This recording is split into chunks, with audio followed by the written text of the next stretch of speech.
America সবসময় গণতন্ত্রের কথা বলে, কিন্তু আরবের রাষ্ট্রগুলোতে কি তন্ত্র? রাজতন্ত্র। আজও পর্যন্ত আমেরিকার পক্ষ থেকে আরবের রাজতন্ত্রের বিরুদ্ধে কোনো কথা শুনছেন? 100-এর ভিতরে 100-এর ভিতরে 99 জন মানুষ এই যুদ্ধে মারা যাবে। এবার প্রশ্ন, এরকম কি অস্ত্র ব্যবহার হবে যে অস্ত্রের কারণে 100-এর ভিতরে 99 জনই শেষ? পৃথিবীর ভিতরে যত ধর্মের মানুষ হোক না কেন, নাস্তিক বাদে, মানে বিবর্তনবাদ বাদে, সব ধর্মের অনুসারীরা দিন শেষে কাকে মানে? আদমকে মানে। যে মুসলমানদের মাঝে এবং রোমানদের মাঝে একটি চুক্তি হবে তৃতীয় শক্তির বিরুদ্ধে যুদ্ধ করার জন্য। আসমান থেকে মানুষ নামে কিভাবে? এটা কি সম্ভব? অবশ্যই সম্ভব। যে আরবের প্রত্যেকটি ঘরে ঘরে ফেতনা প্রবেশ করবে। শেষ যুগের সম্পৃক্ত হাদিসে যত ফেতনা শব্দটা আসছে, বেশিরভাগ ফেতনা শব্দের অর্থ হলো মারামারি। ওই যুদ্ধের ভিতরে এই পরিমাণ মানুষ মারা যাবে, নবীজি বলেন একটা উড়ন্ত পাখি উড়তে উড়তে 1 মাস যাবত উড়বে, কিন্তু লাশের সারি শেষ করতে পারবে না। বর্তমান পৃথিবী একটি ধর্মীয় ভয়ঙ্কর যুদ্ধের দিকে যাচ্ছে। আমরা যুদ্ধগুলো কথা শুনলে মনে করি এটা শুধু আধিপত্যের যুদ্ধ, বিষয়টা তা না। কিছু কিছু বিষয় ধর্মীয় বিষয়ের দিকে ইঙ্গিত করে। কারণ যেভাবে এখন আধিপত্যের লড়াই চলতেছে, কেমন যেন দাজ্জাল আসার জন্য যত প্রস্তুতি প্রয়োজন, সব প্রস্তুতি এখন পৃথিবী পশ্চিমা শক্তি তা আয়োজন করতেছে। এই কারণে আজকে আমরা এই বিষয়টা নিয়ে সংক্ষিপ্ত আলোকপাত করব ইনশাআল্লাহ। নবী করিম সাল্লাল্লাহু আলাইহি ওয়াসাল্লাম আজ থেকে 1450 বছর পূর্বে তিনি কিয়ামতের কিছু নিদর্শন নিয়ে কথা বলেছেন, যা এক এক করে প্রত্যেক মাস বছরে পৃথিবীর কোথাও না কোথাও নবীজির ওই ভবিষ্যৎবাণীগুলো বাস্তবায়ন হচ্ছে। আমি সে হাদিসের আলোকে বর্তমান পৃথিবীর উপর কিছু আলোচনা করার চেষ্টা করব ইনশাআল্লাহ। নবী করিম সাল্লাল্লাহু আলাইহি ওয়াসাল্লাম একজন সাহাবীকে বলেন, কয়েকটি জিনিস তুমি গণনা করে রাখো, তাহলে তুমি দাজ্জালের ফিতনা থেকে বাঁচতে তোমার জন্য সহজ হবে। তিনি 1 নম্বরে বলেন, মাউতি, আমার মৃত্যুটা পৃথিবীর শেষ প্রান্তে অর্থাৎ শেষ যুগে আসার অন্যতম একটি আলামত। এটা কিভাবে? মুহাদ্দিসিনে কেরাম বলেন, ঈসা নবীর আগ পর্যন্ত এক নবী চলে যাইতো, আরেক নবীর অপেক্ষায় মানুষ থাকত। ইব্রাহিম নবী চলে গেলে ইসহাক নবীর অপেক্ষায়, ইসহাক নবীর চলে যাওয়াতে পরবর্তী ইয়াকুব নবীর অপেক্ষায়। কিন্তু আমাদের নবীজি চলে যাওয়াতে আর কোনো নবীজির অপেক্ষায় আমাদের কি হয় না, থাকতে। তার মানে তিনি শেষ নবী, তিনি নবুয়তের তালা মেরে গেছেন, এরপরে আর নবী আসবে না, মানে অর্থাৎ আমরা পৃথিবীর শেষ প্রান্তে গিয়ে চলে আসছি। এই কারণে নবীজি বলেন, মাউতি, আমার মৃত্যুটা হলো কিয়ামতের সর্বপ্রথম আলামতের প্রথম অংশ। তারপরে নবী করিম সাল্লাল্লাহু আলাইহি ওয়াসাল্লাম তিনি বলেন, ফাতহু বাইতুল মুকাদ্দিস, বাইতুল মুকাদ্দাস অর্থাৎ ফিলিস্তিন বিজয় হওয়া, এটা হলো শেষ যুগের একটা অন্যতম একটি আলাম। নবীজির এই হাদিসের পরে মসজিদে আকসা 2 বার বিজয় লাভ করেছে। একবার খলিফাতুল মুসলিমিন হযরত ওমর রাদিয়াল্লাহু তাআলা আনহুর শাসনামলে, আরেকবার বিজয় লাভ করেছে সুলতান সালাউদ্দিন আইয়ুবী রহমতুল্লাহ আলাইহির মাধ্যমে। তাহলে এই হাদিসেরও কি হয়ে গেল? বাস্তবায়ন হয়ে গেল।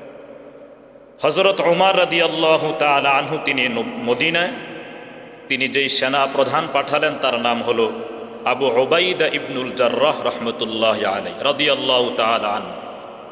আবু উবাইদা ইবনুল জাররাহ তিনি ফিলিস্তিন বিজয় করার পরে এবার যারা দায়িত্বশীল খ্রিস্টান পাদ্রী তারা বলতেছে, সেনা প্রধানের হাতে আমরা চাবি হস্তান্তর করব না, আমরা খলিফাতুল মুসলিমিনের হাতে চাবি হস্তান্তর করব। তো খলিফাতুল মুসলিমিন কোথায়? মদিনা। তো এবারে ওই সেখান থেকে তার এখানে আসতে হবে। আবু উবাইদা ইবনুল জাররাহ তিনি চিঠি লিখলেন। হযরত ওমর চিঠিটা পাওয়ার পরে সাহাবীদের সাথে পরামর্শ করলেন। কিছু সাহাবী বললেন যে আপনি সেখানে যাবেন না, কারণ এখনো পরিপূর্ণ যুদ্ধের ফলাফল বাস্তবতা আমরা এখনো বুঝতে পারিনি, আপনার ক্ষতি হতে পারে। হযরত আলী রাদিয়াল্লাহু তাআলা আনহু বললেন, আপনি অবশ্যই যাবেন, কারণ এটা আমাদের জন্য গৌরবের বিষয় যে আমাদের কেবলা মসজিদে আকসা এটা আমরা স্বাধীন করতে পারছি। আপনি সেখানে গেলে এটা আরও বেশি প্রভাব ফেলবে। হজরত ওমর রাদিয়াল্লাহু তাআলা আনহু তিনি হজরত আলীর পরামর্শ শুনে হজরত আলীকে নায়েবে খলিফা বানিয়ে তিনি আবার ফিলিস্তিনের উদ্দেশ্যে রওনা হলেন। তিনি যে রওনা হলেন তিনি একজন খলিফা, অর্ধ পৃথিবীর শাসক। তিনি এমন সাধারণভাবে রওনা হলেন, দুর্বল একটি উট, একজন চাকর নিয়ে, খাদেম নিয়ে তিনি রওনা হলেন। কখনো খাদেম ওঠে, কখনো খলিফাতুল মুসলিমিন রশি টানে, কখনো খলিফাতুল মুসলিমিন উপরে বসে খাদেম রশি টানে। এইভাবে করতে করতে তিনি মসজিদ আকসার আঙ্গিনায় গেলেন। যাওয়ার পরে পাদ্রীরা অপেক্ষায় আছে, সেনাপতিকে জিজ্ঞাসা করতেছে, আপনাদের খলিফা কোথায়? এই যে খলিফাতুল মুসলিমিন। আজীব ব্যাপার, অর্ধ পৃথিবীর শাসক তিনি, তার পিছনে হাজার হাজার সৈন্যবাহিনী থাকবে, বাদ্যযন্ত্র থাকবে, দোল তবলা বাজায়া তারপরে তিনি বিজয়ী হিসাবে শহরে প্রবেশ করবে। এত সাদামাটা তিনি কেন প্রবেশ করলেন? তোমাদের যদি না থাকে তাহলে প্রয়োজনে আমরা তোমাকে তুর্কি ঘোড়া গিফট দিতাম, হাদিয়া দিতাম, এগুলো বাহনে করে তারপরে তোমরা আসতে পারতে। এত নর্মাল কেন আসলে? হজরত ওমর রাদিয়াল্লাহু তাআলা আনহু ওই সময় যে জবাবটা দিয়েছিলেন, এটাই আমাদের বিজয়ের পরে বাক্যটা বলা উচিত, যে কোনো বিজয়ের পরে। হজরত ওমর তখন বললেন, ফাআজ্জানাল্লাহু বিল ইসলাম, আল্লাহর শপথ, আল্লাহ তাআলা আমাকে পোশাক দ্বারা, ঘোড়া দ্বারা, সৈন্যবাহিনী দ্বারা সম্মানিত করে নাই, আমি ওমরকে আল্লাহ সম্মানিত করেছেন ইসলামের কারণে। সেই দৃষ্টিকোণ থেকে আমাদের যে কোনো বিজয় যদি আমাদের অর্জন হয় তাহলে আমাদের উচিত সর্বপ্রথম ক্রেডিট আল্লাহ তাআলাকে দেওয়া। হযরত ওমর তিনি এটাই করলেন। তাহলে রাসূলুল্লাহ সাল্লাল্লাহু আলাইহি ওয়াসাল্লামের ওয়াফাত হয়ে গেল, তারপর হযরত ওমরের আমলে মসজিদে আকসাও কি হয়ে গেল? বিজয় হয়ে গেল। আর অনেক পরে সুলতান সালাউদ্দিন আইয়ুবী তিনিও মসজিদে আকসা বিজয় করলেন। আজ এখনো পর্যন্ত বিজয় হয়নি, হয়তোবা পরবর্তীতে কোনো সেনাপ্রধানের মাধ্যমে আল্লাহ বিজয় করতে পারেন, আমরা সে অপেক্ষায় আছি ইনশাআল্লাহ। তো মসজিদে আকসা বিজয় হবে নবীজি বললেন। তারপরে নবীজি বললেন যে গোটা পৃথিবীতে বড় আকারে কিছু মহামারী হবে, যেটা জেরুজালেম বিজয় হওয়ার পরেই খলিফাতুল মুসলিমিন হজরত ওমরের শাসন আমলেই সিরিয়ায় অনেক বড় মহামারী হয়েছিল। যেই মহামারীতে বড় বড় সিনিয়র সাহাবীরা তারা মারা গেছেন, যেটাকে ছোট শহীদ আমরা বলতে পারি মহামারীতে মারা যাওয়ার কারণে। তাহলে আমরা রাসূলুল্লাহ সাল্লাল্লাহু আলাইহি সাল্লামের মৃত্যুর বিষয়টাও বুঝলাম, মসজিদে আকসা বিজয় হওয়ার বিষয়টাও জানলাম, মহামারীর বিষয়টা আমরা বুঝতে পারলাম। তারপরে নবীজি যে কথাটা বলেছেন, আজকের আলোচনার অন্যতম পয়েন্ট এটা। নবীজি বলেন, সুম্মা ফিতনাতুন লা ইয়াবকা বাইতুম মিনাল আরাবি ইল্লা দাখালাতুহু। নবীজি বলেন যে আরবের প্রত্যেকটি ঘরে ঘরে ফিতনা প্রবেশ করবে। বলতে পারেন যে হুজুর এই ফিতনাটা তাহলে কোন ফিতনা? স্বাভাবিকভাবে মোবাইল, কম্পিউটার, প্রযুক্তির ফিতনা শুধু আরব নয়, আরব অনারব সব জায়গায় ফিতনা প্রবেশ করেছে। তো এটাকে আলাদাভাবে বিশ্লেষণ করার কোনো প্রয়োজন নেই। আরেকটি আপনাদেরকে নুকতা বলে দেই, শেষ যুগের সম্পৃক্ত হাদিসে যত ফিতনা শব্দটা আসছে, বেশিরভাগ ফিতনা শব্দের অর্থ হলো মারামারি, মানুষ হত্যা। অর্থাৎ শেষ যুগে মানুষ হত্যা এটা বেড়ে যাবে। তাহলে এটাকে যদি আমরা ফিতনা ধরি, তাহলে শেষ যুগে আরবের প্রত্যেকটা ঘরে ঘরে যুদ্ধের প্রভাব প্রবেশ করবে। নবীজি এটার প্রসঙ্গে পরবর্তীতে আরেকটা হাদিসে তিনি বলেন, অচিরেই ফুরাত নদীর পানি শুকিয়ে যাবে, তারপরে ওই ফুরাত নদীর থেকে স্বর্ণের পাহাড় উন্মোচিত হবে। যেই স্বর্ণের পাহাড়ের দখলদারিত্ব নিয়ে প্রচুর পরিমাণ মানুষ যুদ্ধে লিপ্ত হবে, অনেক মানুষ মারা যাবে। এবার প্রশ্ন, আসলেই কি স্বর্ণের পাহাড় উন্মোচিত হবে? জি, স্বর্ণের পাহাড়েই উন্মোচিত হবে। কারণ আজ থেকে 500 বছর আগে মানুষ কল্পনাও করেনি যে তেলের খনি পাওয়া যাবে, ঠিক নেই? খনিজ সম্পদ পাওয়া যাবে, আরবের মানুষ এটা চিন্তাও করেনি। তাহলে তেলের সম্পদ এগুলো যদি পাওয়া যায়, তাহলে ওই বাস্তবতায় স্বর্ণের পাহাড় যে উন্মোচিত হবে, এটা নিয়ে কোনো বাস্তবতার বিপরীত কোনো কিছু নেই। দ্বিতীয় কথা হলো, স্বর্ণকে যদি আমরা মূল্যবান বস্তু হিসাবে আমরা ধরি, তাহলে সেই দৃষ্টিকোণ থেকে তেল নিয়ে যে যুদ্ধটা চলতেছে এটা কেমন যেন ফুরাত নদীর একটা ছোটোখাটো বাস্তবতার একটা নমুনা। যেমন এই খনিজ সম্পদ দখলদারিত্ব নিয়ে বর্তমান পৃথিবীতে আধিপত্যের যুদ্ধ চলতেছে। যেমন আমেরিকা সবসময় গণতন্ত্রের কথা বলে, কিন্তু আরবের রাষ্ট্রগুলোতে কি তন্ত্র? রাজতন্ত্র। আজও পর্যন্ত আমেরিকার পক্ষ থেকে আরবের রাজতন্ত্রের বিরুদ্ধে কোনো কথা শুনছেন? সম্পর্ক অনেক ভালো না তাদের, এখন হয়তো একটু বন্ধুত্বের ফাটল হয়েছে। তাহলে গণতন্ত্রের কথা বলে আরবের এই 10টা 12টা রাষ্ট্রকে কেন তারা রাজতন্ত্রের বিরুদ্ধে কেন কথা বলে না? আসলে গণতন্ত্র উদ্দেশ্য না, দখলদারিত্ব উদ্দেশ্য। আরবের তারা তেল দিচ্ছে, তারা তেল 30-40 বছরের তেল জমা করে রাখছে, বাস। তাহলে দিন শেষে যুদ্ধটা হলো তেল নিয়েই। ভেনিজুয়েলার প্রেসিডেন্টকে স্ত্রী সহকে উঠে নিয়ে গেল, কিসের কারণে? তেলের কারণে। ইরানের বিভিন্ন জায়গায় হামলা করতেছে, কিসের কারণে? তেলের কারণে। তাহলে আমরা যদি স্বর্ণকে এটাকে মূল্যবান বস্তু হিসাবে ধরি, খনিজ সম্পদ হিসাবে, তাহলে তার কিছু নমুনা আমরা অবশ্যই কি দেখতে পাচ্ছি। তবে হাদিসে যে শব্দটা আছে স্বর্ণকে আমরা স্বর্ণের অর্থেই রাখি। নবী করিম সাল্লাল্লাহু আলাইহি ওয়াসাল্লাম তিনি তারপরে বলেন যে মুসলমানদের মাঝে আর রোমানদের মাঝে একটি চুক্তি হবে। এখানে উদ্দেশ্য রোম দ্বারা কারা? নবী করিম সাল্লাল্লাহু আলাইহি ওয়াসাল্লামের হাদিসে পরিভাষা কিছু শব্দ আছে, কারণ নবীজি ওই সময় মানচিত্র আকারে শব্দগুলো বলেন নাই। ওই সময়ের মানচিত্র যা ছিল তিনি ওই শব্দটাই বলতেন। যেমন শাম, শাম বলতে আমরা শুধুমাত্র সিরিয়াকেই বুঝি, বিষয়টা এমন না।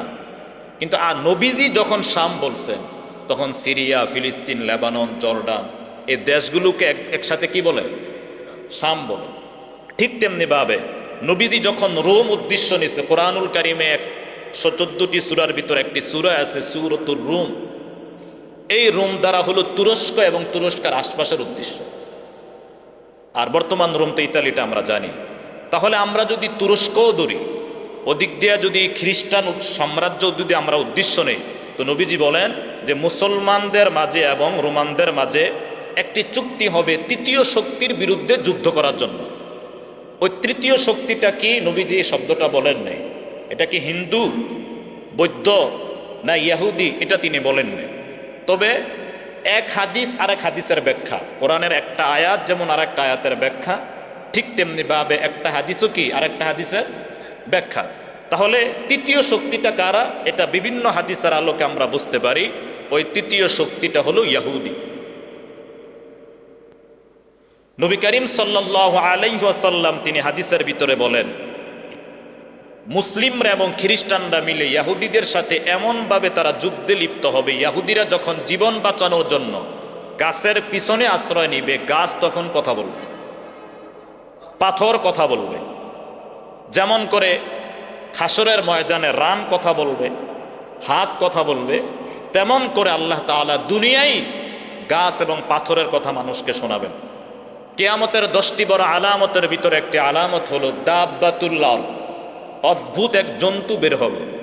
তুকাল্লিমুন নাস, সে মানুষের সাথে কথা বলবে। আধুনিক বিজ্ঞান বলে আজীব ব্যাপার, প্রাণী মানুষের মতো কথা বলবে কিভাবে? তাহলে বর্তমান পৃথিবীতে রোবট মানুষের সাথে কথা বলে কিভাবে? এআই প্রযুক্তি মানুষের সাথে কথা বলে কিভাবে? এটা যদি সম্ভব হয় তাহলে ওই দৃষ্টিকোণ থেকে আল্লাহর তৈরি দাব্বাতুল আরদ সেও মানুষের সাথে কথা বলতে কি পারে। তো নবী করিম সাল্লাল্লাহু আলাইহি ওয়াসাল্লাম এভাবে একটার পর একটা যুদ্ধের মাধ্যমে হাদিসের কথা বলতেছেন। আরেকটি বিষয় আপনাদেরকে বলে রাখি, শেষ যুগে যখন একেবারেই ফাইনালি কিয়ামত সংগঠিত হবে, তখন মানুষের সংখ্যা পৃথিবীতে একেবারেই কম থাকবে। তাহলে হঠাৎ করে মানুষের সংখ্যা কমে যাওয়ার কারণটা কি? বিভিন্ন যুদ্ধে মানুষ মারা যেতে যেতে যেতে শেষ মুহূর্তে মানুষ কি বর্তমানে 20 সাল থেকে এই পর্যন্ত 26 সাল পর্যন্ত 6 বছরে যেই পরিমাণ মানুষ মারা গেছে, বিগত যুদ্ধ ছাড়া এই পরিমাণ মানুষ মারা গেছে কিনা চিন্তার বিষয়, ঠিক না? এভাবে আস্তে আস্তে পৃথিবী খালি হবে। তো নবী করিম সাল্লাল্লাহু আলাইহি সাল্লাম তিনি শেষ যুগের হাদিস বলতে গিয়ে তিনি আরো বলেন যে মুসলিমদের মাঝে এবং খ্রিস্টানদের মাঝে যে চুক্তিটা হয়েছিল ইহুদিদের বিরুদ্ধে, ওই চুক্তিটা ভঙ্গ হয়ে যাবে খ্রিস্টানদের সাথে। তখন খ্রিস্টান এবং মুসলিমরা, ইহুদি শেষ, খ্রিস্টান এবং মুসলিমরা বিশাল এক মালহামা মহাযুদ্ধে তারা জড়ায়া যাবে। নবীজি ওই যুদ্ধের কথা বলতে গিয়া 6টা বিষয় গণনা করার জন্য সাহাবীকে বলছিলেন। সর্বশেষ 6 নম্বরে বলে যে 80টি দেশ, নবীজি এইভাবে বলছেন, 80টি দেশ মুসলিমদের বিরুদ্ধে যুদ্ধে লেগে যাবে।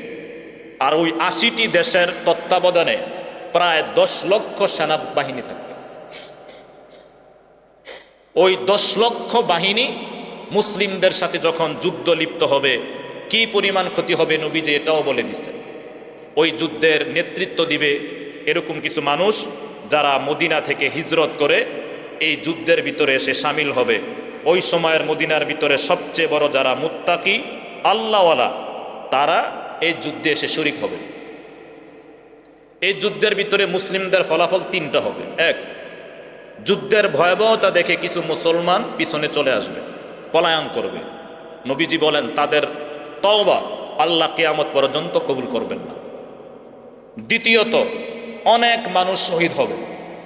তৃতীয়ত, অল্প কিছু মানুষ বিজয় লাভ করবে, কিন্তু বিজয়ের কোনো আনন্দ মানুষের থাকবে না। নবী করিম সাল্লাল্লাহু আলাইহি সাল্লাম বলেন 100-এর ভিতরে 100-এর ভিতরে 99 জন মানুষ এই যুদ্ধে মারা যাবে। এবার প্রশ্ন, এরকম কি অস্ত্র ব্যবহার হবে যে অস্ত্রের কারণে 100-এর ভিতরে 99 জনই শেষ? বুঝুন না বিষয়টা? পিস্তল টু পিস্তল যদি গুলি হয় সরাসরি এভাবে, তাহলে স্বাভাবিকভাবে কতজন মানুষ আর মারা যায়, ঠিক না? তাহলে তার মানে এখানে পরমাণু বা দোকান, নবী করিম সাল্লাল্লাহু আলাইহি সাল্লাম বলেন কিয়ামতের আগে এমন ধোঁয়া আসবে, পুরো আকাশ একেবারে ছেয়ে যাবে, সূর্য উদয় হবে না। ইরানে যখন হামলা করলো ইসরায়েল, তখন কয়েকদিন সূর্যই উদয় হয়নি, আলো দেখেনি মানুষ। নিউজ দেন না, দেখেন না মনে? এভাবে মানুষকে মারা হবে ওই যুদ্ধের ভিতরে। এই পরিমাণ মানুষ মারা যাবে। নবীজি বলেন একটা উড়ন্ত পাখি উড়তে উড়তে 1 মাস যাবত উড়বে, কিন্তু লাশের সারি শেষ করতে পারবে না। দুর্গন্ধের কারণে ওই পাখি দম আটকে নিচে পড়ে যাবে। মুসলিমরা যখন এই যুদ্ধে বিজয় লাভ করবেন, বিজয় লাভ করার পরে তারা একটু বিরতি নেওয়ার জন্য 3 গাছের ডালে তরবারিটা ঝুলায়া একটু বিশ্রাম নিবে। ওই মুহূর্তেই কেউ একজন সংবাদ দিবে যে দাজ্জাল বের হয়ে গেছে। এখন আমি আপনাদেরকে এই দাজ্জালের কথা বলা আগ পর্যন্ত হাদিসটা ফিনিশিং দিই। নবীজি প্রথমে বললেন আমার মৃত্যুটা কিয়ামতের অন্যতম কি আলাম। তারপরে তিনি বললেন যে আমি মসজিদ আকসা বিজয় দেখি নাই, কিন্তু আমার মৃত্যুর পরে কি হবে? মসজিদ আকসা বিজয় হবে। তারপরে নবী করিম সাল্লাল্লাহু আলাইহি সাল্লাম বললেন অচিরেই ফুরাত নদীর পানি শুকিয়ে যাবে। বিভিন্ন যুদ্ধকে কেন্দ্র করে আরবের প্রত্যেকটা ঘরে ঘরে ফিতনা ঢুকে যাবে। তার সরাসরি না হলেও বাস্তব কিছু ফিতনা তো আমরা দেখতে পাচ্ছি না, যুদ্ধের প্রভাব আমরা দেখতেছি না। কারণ যে কোনো বিষয় হুট করে তো হয় না, এটা দীর্ঘমেয়াদী, যে কোনো আন্দোলন বলেন, সংস্কার বলেন, এটা দীর্ঘমেয়াদী একটা বিষয়। এগুলো আমাদেরকে অবশ্যই শেষ যুগের দিকে বার্তা দেয়। এবার আসুন, যখন ওই সাহাবী সংবাদরা শুনবেন, তখন ওই যুদ্ধে যারা বিজয় লাভ করছে তাদের ভিতরে 10 জন মুজাহিদ, নবীজি বলেন ওই 10 জন মুজাহিদের নাম, তাদের বাপের নাম আমি ঘোড়ার রং আমি নিজ থেকে মুহাম্মদ সাল্লাল্লাহু আলাইহি সাল্লাম দেখতে পাচ্ছি। এখন প্রশ্ন, তার মাতানি তিনি গায়েব জানতেন? বিষয়টা তা না। যদি তিনি গায়েবেই জানতেন, তাহলে খাবারের ভিতরে বিষ মিশানো আছে, এটা তিনি কেন জানলেন না? এক ইয়াহুদি দাওয়াত দিয়ে খাবারে বিষ মিশাই দিছিল না, শোনেন নাই? হ্যাঁ, নবীজি নামাজ পড়তেছেন, নামাজের জুতার নিচে ময়লা ছিল। জিবরাইল আমিন আসলেন, বললেন যে আপাতত জুতাটা আপনি খুলে বগলে রাখেন, জুতার ভিতরে কি আছে? ময়লা আছে। নবীজি তার নিজেরই জুতার ময়লা দেখেন না, তিনি গায়েব জানতেন কিভাবে? বিষয়টা এমন না। বিষয়টা হলো যে আল্লাহ তাআলা নবীজিকে যতটুকু জানাইছেন তিনি ততটুকু জানেন, যতটুকু জানান নাই তিনি ততটুকু কি জানেন। বাস, এটা হলো সহজ কথা। তো তিনি শেষ যুগ সম্পর্কে যা ভবিষ্যৎবাণী দিয়েছেন সব কার পক্ষ থেকে বলেছেন? আল্লাহর পক্ষ থেকে। তো সেই দৃষ্টিকোণ থেকে নবী করিম সাল্লাল্লাহু আলাইহি সাল্লাম বলেন আমি ওই 10 জন সাহাবীর নাম, মুজাহিদের নাম এবং বাপের নাম এবং ঘোড়ার রঙও আমি এখান থেকে বসে দেখতে পাচ্ছি। তারপরে ওই 10 জন মুজাহিদ দাজ্জালকে খোঁজার জন্য বের হয়ে যাবে, খুঁজে পাবে না। অর্থাৎ আল্লাহ তাআলা তাদেরকে চোখের আড়ালে করে দিবে। খুঁজতে খুঁজতে তারা যখন দামেস্কে জামে মসজিদের কাছে যাবে, ফজর বা আসরের নামাজ পড়াকালীন ঈসা আলাইহিস সালাম তিনি আসমান থেকে 2 জন ফিরিস্তার কাঁধে ভর করে তারপরে তিনি পৃথিবীতে নামবেন। প্রশ্ন, আসমান থেকে মানুষ নামে কিভাবে? এটা কি সম্ভব? অবশ্যই সম্ভব। আদম আলাইহিস সালাম এবং হাওয়া আলাইহিস সালাম তাদের বসবাস ছিল কোথায়? জান্নাত। পৃথিবীর ভিতরে যত ধর্মের মানুষ হোক না কেন, নাস্তিক বাদে মানে বিবর্তনবাদ বাদে সব ধর্মের অনুসারীরা দিন শেষে কাকে মানে? আদমকে মানে। যার কারণে শ্রীলঙ্কা এবং বিভিন্ন জায়গায় যে বলে না আদম নবীর পায়ের কি আছে, সত্য মিথ্যা ইতিহাসবিদরা জানে, কিন্তু তারা শ্রদ্ধা করে মুসলিমদের তুলনায় অমুসলিমরা ওই পাহাড়ে বেশি যায়। বলার উদ্দেশ্য যেটা, যে আদম এবং হাওয়া আলাইহিস সালাম তিনি আসমান থেকে আসছেন, তাহলে শেষ যুগে ঈসা নবীও যে আসমান থেকে আসবেন এ বিষয়ে আমাদের কোনো কি নাই। ঈসা আলাইহিস সালাম 2 জন ফিরিস্তার কাঁধে ভর করে আসার পরে তিনি আবার এই দাজ্জালের বিরুদ্ধে যুদ্ধে লিপ্ত হবেন। তার আগে আমি আপনাদেরকে কোরআনের একটা শাব্দিক অর্থের দিকে ইঙ্গিত করি। আবারও বলি, এটা শাব্দিক অর্থ, এটা হুবহু কোরআনের বিষয় না। আল্লাহ তাআলা বলেন, ইনতলিকু, তোমরা চলো, ইলা জিল্লিং জি সালাসি শুআব, 3টা অন্ধকারের ছায়ার দিকে।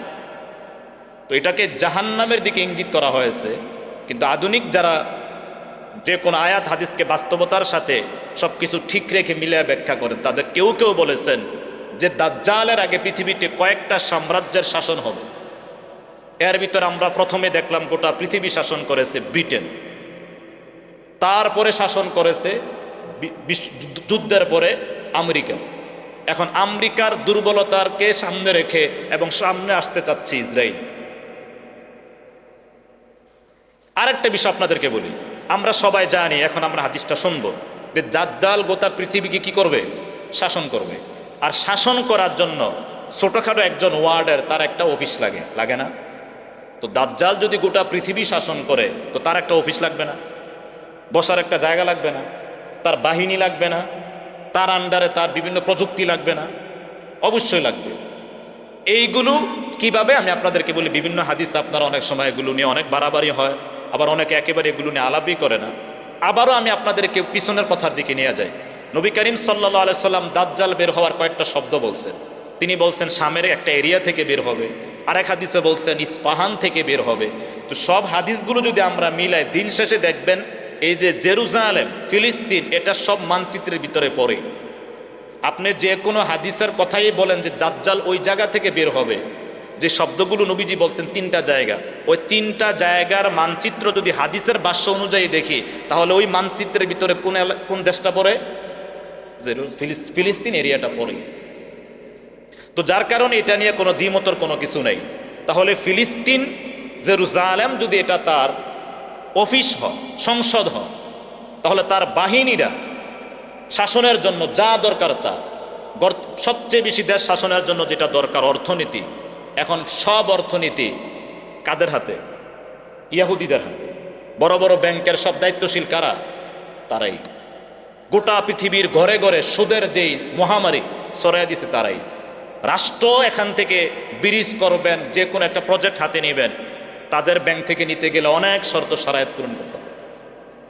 তারপরে মিডিয়া, যে কোনো নিউজ তারা মুহূর্তের ভিতরে গায়েব করে দিতে পারে, যে কোনো বিষয়। অস্ত্রশস্ত্র, আমেরিকা বিভিন্ন রাষ্ট্র গোপনে তাদেরকে অস্ত্র দ্বারা সাহায্য করতেছে। তাহলে তাদের যা দরকার সব তাদের ব্যবস্থা হয়ে যাচ্ছে, শুধুমাত্র তারা একজন মাসিহ তথা ত্রাণকর্তার তারা অপেক্ষায় আছে। নবী করিম সাল্লাল্লাহু আলাইহি সাল্লাম বলেন, দাজ্জাল যে পৃথিবী 40 দিন শাসন করবে, তার প্রথম দিনটা হবে, এটা সবাই জানি, 1 বছরের সমান। দ্বিতীয় দিনটা হবে 1 মাসের সমান। তৃতীয় দিনটা হবে 1 সপ্তাহের সমান। বাকি 37টা দিন হবে স্বাভাবিক। তাহলে 1 বছর, 1 মাস, 1 সপ্তাহ, 37, মোট মিলায়া 1 বছর 2 মাস 14 দিন দাজ্জাল শাসন করবে। 1 বছর 2 মাস 14 দিন দাজ্জাল গোটা পৃথিবী শাসন করবে।